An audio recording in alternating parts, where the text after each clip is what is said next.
My manager shrugged. "We're keeping your bonus for policy reasons." I just nodded. An hour later, our lead counsel read the analytics license I'd flagged in an email. She slowly took off her glasses, looked at my manager and whispered, "Please tell me you paid her." The moment the champagne bottle exploded and sprayed over the mounted flat screen in the break room, I already knew they weren't going to pay me. Not in money, not in credit, not in basic human decency.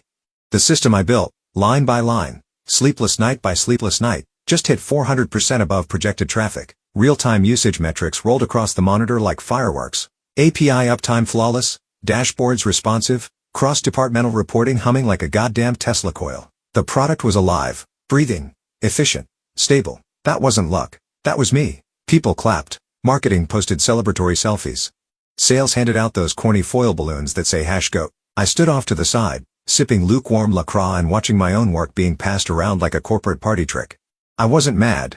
Not yet. Just tired. Then the manager strolled in, Don, his $9 haircut and permanent smirk, and patted me on the shoulder like a dog who didn't bite the guests. "Hey, quick thing," he said, like it was an afterthought. "Your bonus isn't going through the cycle. Policy stuff. You get it." I blinked. "Policy?" "Yeah, upper levels are cracking down on post-launch bonuses," he said, already turning to walk away. "It's not personal. Not personal."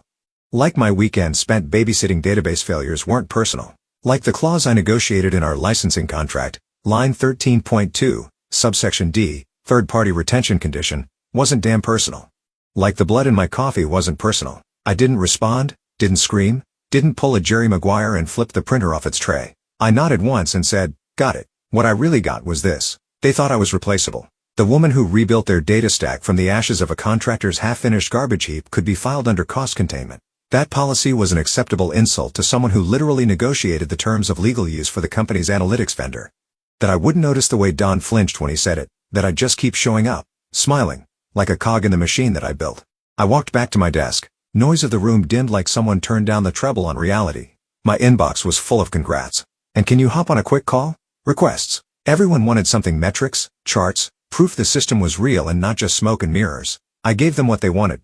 No edge in my voice, no delay in delivery, but something inside me clicked into place. Not rage, not revenge, not yet, just a calm, clinical understanding. They were now using a system whose legal operating status was tied to one line in a contract that no one but me had bothered to read.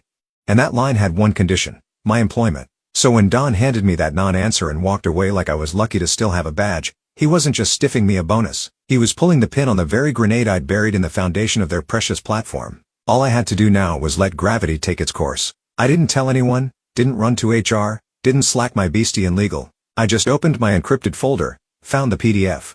Highlighted the clause, and stared at it for a long moment. I remembered the meeting with the vendor, remembered how hard I had to fight to get that clause included. I wasn't even supposed to be negotiating. Don had dropped the ball, of course. But I stepped in, spent 2 weeks wrangling red lines and vendor side counsel just to protect myself, just in case. Just in case they ever decided to screw me like this. I went back to my inbox, sent out 3 high-priority reports, answered a couple of technical questions from product, and scheduled a sync for Monday. I smiled, waved to the intern, laughed at a joke I didn't hear. Then I opened a fresh email, addressed it to legal, typed 4 words in the subject line: FYI potential issue. Monday morning smelled like stale donuts and denial. The confetti had barely been vacuumed out of the hallway rugs when the email blasts began. Subject lines like incredible teamwork and historic win for the org, pinging inboxes like tiny corporate fireworks, and in each one, the same oily fingerprints, senior leadership patting themselves on the back for my work. Official postmortem dropped around 10:06 a.m.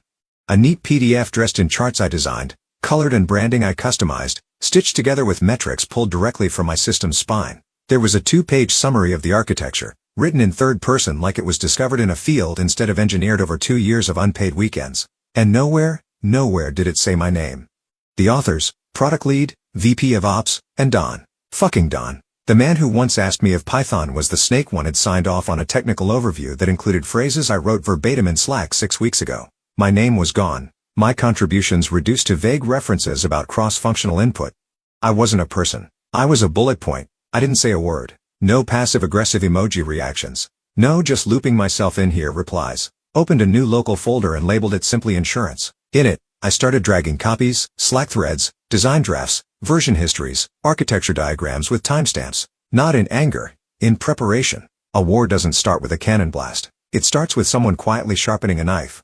By noon, the murmurs started. One of the DevOps guys asked if anyone had cleared the final vendor clauses with legal before the system went live.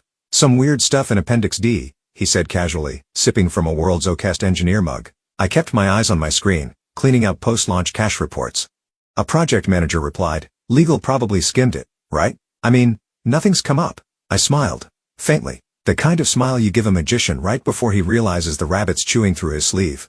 I took my lunch late, around 1:45, when the break room cleared out. Leftover cake was still there, dry chocolate sheet cake with frosting that had crusted over like spackle. Someone had written success in red icing across the top. The U looked like it had been drawn by a toddler mid-tantrum. Appropriate. I sat by the window, not hungry, just absorbing, watching. HR walked by laughing with someone from sales. Product was already talking Q4 goals like we hadn't just survived a firestorm. Don strutted by with his coffee, talking loudly on Bluetooth about centralizing insights. He didn't look at me. He wouldn't. I wasn't supposed to exist outside the code. And yet, that afternoon, I pulled up the license again. Not just the clause I highlighted last week, but the whole thing. Every page, every signature, every timestamp. I knew exactly how it would play out if I needed to drop it. Not just breach of contract level chaos, but system-wide blackout chaos, kind of thing investors ask about on emergency earnings calls. The kind of thing compliance teams refer to as non-recoverable exposure. I didn't need to swing yet. I just needed to wait. Let the silence stretch. Let Don forget what he skimmed. Let leadership polish their boots on my back a little longer. Let the rope tighten. Because the moment they made it official, unpaid, unacknowledged, erased, that clause would activate like a tripwire. I left at 6, not a second later, just like any other day. But I walked out holding a hard drive in my bag, encrypted, time-stamped, complete with a backup of the infrastructure dependency tree. Because when the system fails, they'll need a miracle. And I've already decided I won't be in the building when they beg for one. The license lived in a folder no one else remembered, not even the procurement team. Labeled it with one of those boring file names that practically screamed ignore me to anyone. Without a working understanding of versioning law, ANC's 34 license final executed V7, PDF. It had been sitting there since the day I signed it, tucked into a digital drawer like a loaded gun no one thought I'd ever use. But I remembered. God, I remembered every line. It was a Wednesday. Everyone was still high on caffeine and ego from the launch. An had started calling the system our baby in meetings, his voice taking on this weird paternal tone like he'd been there for more than 5 Slack approvals, and a lunch where he asked what a data warehouse was. They were already talking about expanding it to other departments, maybe even monetizing the metrics. A roadmap was forming, one built entirely on the spine of a platform I had architected, and they still hadn't paid me, so I opened the file. The clause was exactly where I remembered it. Appendix D, subsection 3, paragraph B, single sentence. One legal needle buried in a haystack of whereas and therefore. In the event that the designated technical lead, as defined in addendum B, i.e., my name, is removed from compensated employment status for any period exceeding 72 hours, this license agreement shall be considered null and void, all associated access rights terminated without further notice. No gray area. No ambiguity. Just pure black and white kill switch. That clause didn't exist by accident. It was born out of spite. 2 years ago, Don and his buddies tried to outsource the analytics rebuild to a contractor in Austin, someone who bragged about 10x engineering and thought documentation was optional.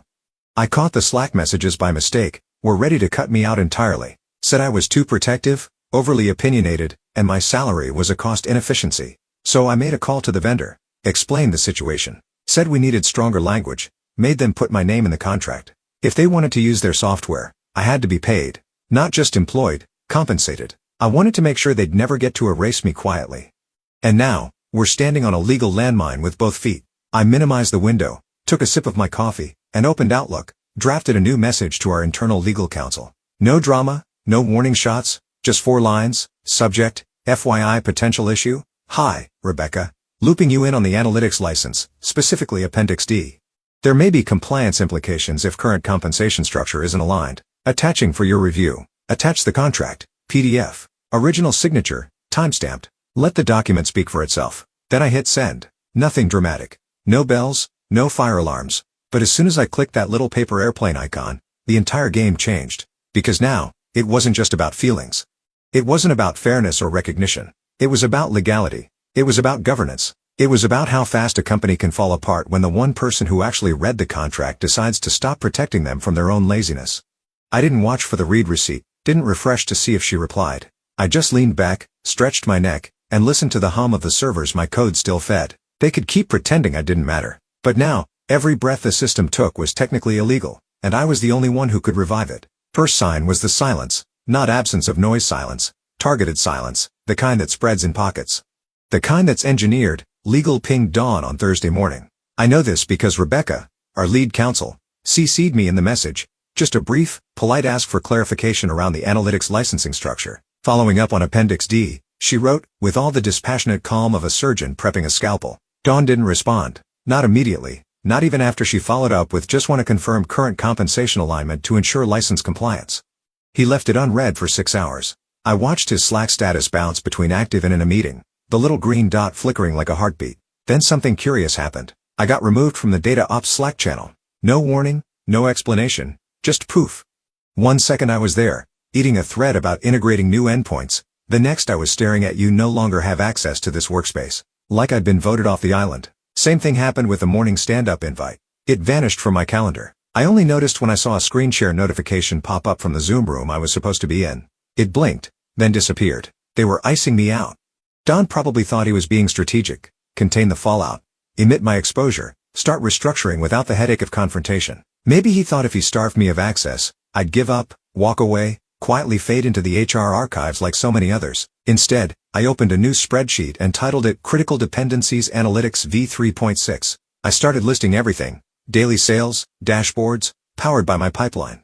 Customer churn reports for the board, my Python scripts, real-time ops monitoring, runs through my Kafka streams, forecasting tools for the CFO's quarterly call, pulled from the models I deployed, did a warehouse transformations, scheduled with the cron jobs I handcrafted during a blizzard last February, while Don was WFH with spotty Wi-Fi. By lunchtime, I had 43 systems linked to my codebase. By end of day, 68. By midnight, 92. Each one got its own line. Each one had a short description, timestamp, owner, and failure condition. I added a final column, breakpoint without license. Spoiler, most of them would collapse within 72 hours of a vendor audit. Don's gamble wasn't just arrogant, it was suicidal. And still, no reply from him. No response to legal. No course correction. Just silence and soft isolation. They were betting I'd go quietly, that I didn't have receipts, that I wasn't vindictive enough, or powerful enough, or legally insulated enough to pull the trigger. What they didn't realize is I built the damn trigger. I installed the wiring. I wrote the clause. I didn't need to yell. Didn't need to storm into a conference room with a folder and a grudge. All I had to do was wait. I spent Friday morning exporting backup logs, storing dependency maps, and encrypting everything under a secure key stored on an offline drive. I didn't want revenge. I wanted evidence. If they came groveling, I wanted the power to say no. If they came attacking, I wanted to gut them in 3 clicks. The fire hadn't reached them yet, but the smoke was coming through the vents. The meeting wasn't on anyone's calendar. No subject line, no prep doc, no Slack pings, just a string of quiet shoulder taps from legal, Rebecca pulling a handful of names into conference room C like she was assembling a jury before a sentencing. Inside, Dawn, red-faced and bored, someone from HR chewing gum like she was at a high school pep rally. A finance analyst fresh out of grad school who looked like he'd rather be anywhere else. Rebecca sat at the end, laptop open, fingers steepled like she was praying or about to sentence someone to hell. I wasn't invited, of course not, but I didn't need to be because I already knew what file was open on her screen. The clause, Appendix D. The noose. Rebecca had been digging, kind of digging only lawyers with good instincts and bad sleep schedules do. She'd read the contract, actually read it. Understood what Dawn hadn't, that the license wasn't just a formality. It was a living contract, a heartbeat agreement. And the heart, that was me. She started calmly. I want to verify something, she said, her voice low, like a bomb technician talking through a wire snip. Is my name currently being compensated in accordance with her employment agreement? HR spoke first, like it was a softball question. Yes, of course. She's active. Hasn't been terminated. Rebecca didn't flinch. That wasn't the question. Has she been paid? A pause. Finance flipped through a spreadsheet, frowning. Her Q2 performance bonus is still under review. I don't see a disbursement yet. Don jumped in too fast. Eager. We're still evaluating performance metrics tied to the rollout. I mean, the team did great, obviously. But there's some policy-level stuff around post-launch incentive triggers that Rebecca held up a hand. Slow, surgical. Then she closed the laptop. Not slammed. Not passive-aggressive. Just a quiet, final closing. Like a lid on a coffin. She looked at them, really looked at them, and said, if she's unpaid, we're in breach. HR blinked. Of what? Becca pointed to the laptop, now shut. Clause 13.2, subsection D. The license agreement that gives us legal access to 97% of our analytics infrastructure. The clause that requires my name to be in compensated employment status in order for that license to remain valid. Don tried to laugh. That's just boilerplate. No, Rebecca said, so softly it made the air go cold. It's not. The room went still. Rebecca leaned forward, elbows on the table. If this isn't fixed, we're out of compliance. Which means our access to the system is illegal. Which means every dashboard, every report, every investor call using that data becomes exposure. Which means you, she turned to Don, need to explain why you failed to process a compensation clause that has operational kill switch language attached. Don looked like a man slowly realizing his parachute was actually a gym bag. I didn't know, he mumbled. You were in the loop, she replied. You signed the disbursement delay form. You authorized the review freeze. The finance kid cleared his throat. We thought it was standard. Nobody mentioned. Rebecca cut him off. It's not standard. It's negligence. Silence. Long and heavy. Then she stood up. I'm escalating this to the CEO, she said. If she's not paid by end of day, we will be in breach. And if that happens, I'll have to file a formal notification with our outside counsel and the vendor's compliance team. She turned to leave, then stopped at the door. And if you think she's bluffing, she added without looking back, you should read the rest of the contract. She wrote most of it. Behind the glass wall, someone from IT walked past holding a flickering monitor. Outside, the world kept spinning. But inside that room, the fire had landed. Just didn't realize yet that it had already started burning through the floor. It started with a missed email. 3:12 a.m., the automated report for global sales reconciliation didn't land in the CFO's inbox. No bounce back, no error trail, just nothing. At 3:34, an intern on the East Coast shift pinged IT with the kind of innocent panic only interns can pull off. Hey, are the dashboards down, or am I just dumb lol? By 4 o'clock, the DevOps group chat was a war zone. No one could access the analytics cluster. The container logs were clean, no deploys overnight, no in for outages, but the API keys were throwing 400 threes from the vendor. Then came the message. Not from me, not from legal, from the system. Every executive dashboard, board metrics, investor KPIs, churn heat maps, customer lifetime value projections, freshed with a single crimson banner, license unrecognized. Contact account holder. That was the clause. That was the line in Appendix D flipping its middle finger to every one of them, because they hadn't paid me. By 6:45, Don's voicemail was full. So was his inbox. So was his soul, probably.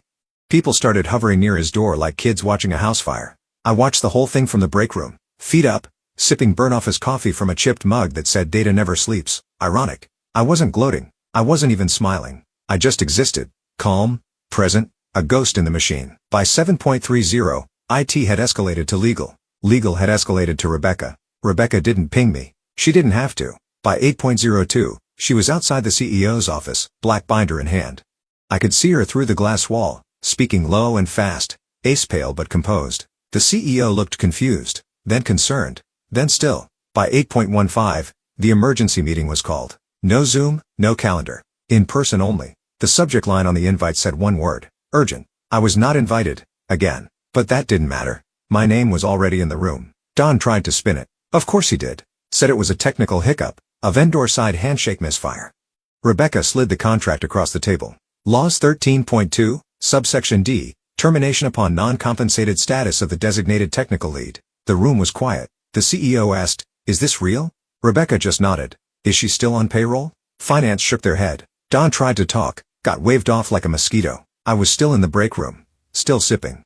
Watching someone from marketing sob quietly into a granola bar. Second alert hit the screens. Data pipeline suspended due to license breach. You could feel the panic start to rip through the walls. Because this wasn't a bug. This was compliance. This was exposure. Every dashboard, every report, every investor-ready projection they'd prepped for the quarterly call was now, legally speaking, inadmissible. They could fire me, sure. They just couldn't run the company after they did. I opened my laptop, clicked refresh, watched their world freeze in real time. Then I finished my coffee. It tasted better than usual. The room was full, but no one breathed. Not when Rebecca opened the black binder. Not when she clicked her pen with that little snap that always sounded like a warning shot. Not even when she said the name of the clause aloud, like a priest reciting scripture at the gallows. Appendix D, Clause 13.2. Subsection D, she said, eyes scanning the page, but voice aimed directly at Don. Termination upon the unpaid status of the designated technical lead. The projector was off. The blinds were drawn. No charts, no slide decks, no spin. Just printed paper and the collective heart rate of 5 executives realizing they'd stepped on a landmine. Rebecca looked up, calm as a storm that already passed through. Please tell me you paid her, she said, eyes locked on Don like a blade at his throat, unstammered. She's employed, active status. She hasn't been terminated. That's not what I asked, Rebecca replied, her tone colder than corporate laminate. Was she paid? A long pause. Then finally, From the junior finance analyst in the corner, her Q2 bonus was withheld, still under internal review. Rebecca blinked once, closed the binder with surgical precision, then flipped it back open to a new page, highlighted, underlined, notarized. Then, she said, "Oi Steedy, you better call your investors." Silence detonated in the room. The CFO visibly paled. The VP of sales started rubbing his temples like he could physically squeeze the consequences out. The CEO didn't move, didn't blink, just stared at the paper like it might catch fire on its own. Don opened his mouth again, tried to laugh. "Come on, this is just exaggerated legalese, right? These kinds of clauses are rarely enforced." Rebecca cut in. "Enforceable." The vendor confirmed it. "I contacted their compliance lead this morning. They cross-referenced her employment status with their database access logs. If she's unpaid, we are operating without a license." He tried again. "There's got to be a grace period." "There's not," she said, flipping to another page. 72 hours. That window expired last night at 11:43 p.m. Another silence, this one darker. Rebecca stood, adjusted her blazer, looked at the CEO. "Not Don. I strongly recommend we issue retroactive compensation immediately and prepare a disclosure for the board and our investors. The breach affects not just operations, but every downstream report built from that pipeline." The CEO exhaled hard through his nose. "Is there a fix?" Rebecca didn't answer right away. She just stared at him, then said, "You had one. You decided her bonus wasn't worth the policy exception." Don was now visibly sweating. His hand trembled slightly as he reached for his water bottle. I didn't know," he muttered. "No one told me the clause was real." "You signed the contract," Rebecca replied, already turning toward the door. "And she flagged it, in writing, twice." That's when they realized this wasn't a mistake. It wasn't some fluke of paperwork or miscommunication. This was a professional system designed by someone they thought was disposable, held together by a clause none of them had read because it wasn't in a bullet point presentation.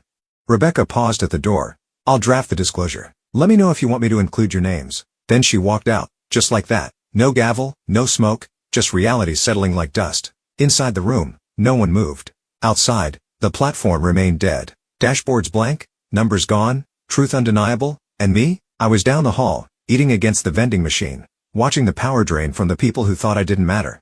No gloating, no smirk, just silence. Let 'em feel it. By noon, the building had the quiet hum of a funeral home. Phones still rang, but nobody answered. The Slack channels were graveyards of confused questions and radio silence. The CEO's assistant power walked past my desk 3 times in 15 minutes, carrying a laptop and what looked like a half-eaten banana, uttering, oh God," like it was a prayer. The implosion had begun. Investor dashboards, inaccessible. Customer churn analytics, gone. Forecasting reports, pulling data so stale it still referenced a discontinued product line. People were rebooting routers like it would resurrect the system. Marketing blamed IT. IT blamed the vendor. The vendor sent back a single brutal line in an email. "Your license is invalid due to breach. Please contact your designated account lead for reinstatement." The account lead was me. I wasn't watching the chaos with popcorn. I was working on something else, cleaning up some side scripts for a freelance contract I had lined up. They'd be paying me in crypto and respect. Already a better deal than what this place offered. Around 12:40 p.m., a junior staffer from HR, a kid named Tyler with fear in his eyes and deodorant stains down both armpits, walked over holding a printed form like it was a hostage note. "Hey, Don was wondering if maybe you could help us draft some, like, transition documentation," he asked, voice cracking mid-sentence. I looked up, blinked once. "You mean documentation for a system I can't legally access anymore?" I asked. Tyler turned red. "Well, yeah, but just like, so the team can keep things moving." I took a slow sip of my tea, then said evenly, "Don, I'm not available. And next time, don't send someone who doesn't understand what the word breach means." He nodded too fast, like his head was trying to escape the room before the rest of him. He shuffled off without a word. I went back to my terminal and quietly deleted my personal credentials from every sandbox instance, not in malice, just in closure. Meanwhile, HR made their move. They tried to process a backdated bonus, not even subtle about it. The timestamp on the payroll adjustment showed as 11:04 a.m., hours after the final deadline from the clause. The payment was labeled manual adjustment discretionary. They thought they could slap a band-aid on a bullet wound and call it compliance. Rebecca wasn't having it. She sent a company-wide email. Short, brutal, lit proof to all leadership. Retroactive compensation does not resolve breach status per contract clause 13.2d timestamp payment logs confirm violation. The platform remains unlicensed. Disclosure to vendor and investors will proceed. There it was, in black and white. From legal, no sugar, no spin. And still, Don tried to blame internal miscommunication. I overheard him in the hallway later, telling someone from finance that maybe she could have just come to me directly instead of escalating through legal. Like I hadn't, twice. Like I hadn't sent that first email marked FYI potential issue. The stupidity wasn't surprising. What shocked me was how committed they were to it. They had a flaming meteor headed for their quarterly report, and their plan was to hand me a Word doc template and hope I'd play ball. But I wasn't playing anymore. I wasn't even on the field. I walked past the conference room at 2 p.m. Inside, panic, 4 people on a call, 1 crying, 1 pacing. Don gesturing wildly at a spreadsheet that was nothing but #ref errors. I didn't slow down, didn't look in, just smiled faintly at the vending machine as I passed. Twix was out, still more reliable than their leadership. The call came at 6:42 p.m., just as I was pouring myself a glass of wine and feeding the cat. My phone lit up with a number I didn't recognize. Direct dial, no caller ID mask, no assistant buffer. That meant one thing. I answered with one word, yes. There was a pause, long enough to hear his breath catch. Then, what will it take? No greeting, no introduction. Just gravel in the throat and desperation wrapped in a necktie. It was the CEO. Not his proxy, not his EA, not some groveling PR script. Him. I walked to my desk, sat down, and opened the folder labeled, "They're going to beg." Inside, a PDF drafted by my attorney titled, "Reinstatement and Buyout Proposal Executed Upon License Breach." We'd prepared it 2 weeks ago, before launch, before Don got cute, before HR thought policy was more important than person. I didn't respond right away. Let the silence stretch like piano wire, and I clicked forward. The subject line read, "Your offer window 24 hours. The document contained 3 bullet points: immediate wire transfer of unpaid compensation, plus 40% breach penalty buyout of license clause for mid-6 figures, executed through outside counsel written statement, acknowledging contribution. To be read at the next company-wide all hands." I heard him open it. You could feel the moment the number hit his optic nerve. Nothing for 10 seconds. Then, quietly, "We should have just paid you the damn bonus." I didn't say I told you so. Didn't laugh. Didn't throw confetti. I just said, "You've got until close of business tomorrow." Then the vendor gets the breach escalation. Click. No goodbye, no theatrics. I sat back, took a sip of wine, and watched my email for a wire confirmation. The dashboard stayed dark all night. The board didn't get their Q3 burn rate report. Investors kept refreshing pages that now read, "Error 402, license authorization required." And me, I watered my plants, watched the sunset, felt the weight of silence, that beautiful golden silence when the system you built finally speaks for you louder than any speech could. They didn't just break a contract. They proved I was the only one holding the damn place together. And now, they were paying for it. On my terms.